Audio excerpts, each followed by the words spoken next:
l'article 24 de la proposition de loi sécurité globale sera entièrement réécrit. Ce lundi 30 novembre, Emmanuel Macron a reproché au gouvernement d'avoir dû intervenir lui-même dans ce dossier, en pointant du doigt Gérald Darmanin. Le jour même, Adèle Haenel était invitée dans l'émission À l'air libre, sur Mediapart. L'actrice s'est exprimée sur cette fameuse loi sécurité globale, les violences policières qui sont au cœur de l'actualité, et n'a pas mâché ses mots concernant le gouvernement actuel. Face à la journaliste Valentine Auberti et l'actrice Nadège Beauson-Diagne, Adèle Haenel a fustigé la présence de Gérald Darmanin comme ministre de l'Intérieur. Je trouve extrêmement problématique que Gérald Darmanin soit ministre de l'Intérieur, dans la mesure où cette personne a été accusée de viol et a reconnu avoir utilisé son pouvoir pour obtenir des faveurs sexuelles, a expliqué la comédienne.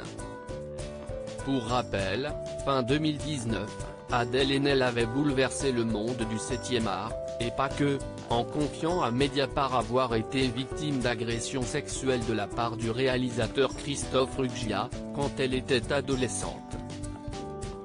L'appel à Emmanuel Macron sur sa lancée, Adèle Haenel a ajouté qu'elle trouve vraiment problématique que Gérald Darmanin soit responsable de la police, lui qui est visé par une accusation de viol, de harcèlement sexuel et d'abus de confiance.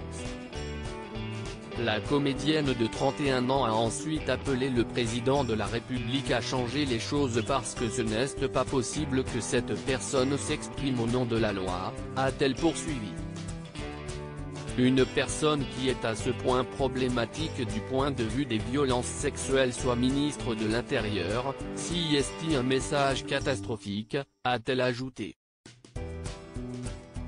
Une insulte pour les femmes. En 2017, Emmanuel Macron avait déclaré qu'il souhaitait faire de l'égalité entre les femmes et les hommes une grande cause du quinquennat. Une promesse que le président n'a pas tenue selon Adèle Haenel.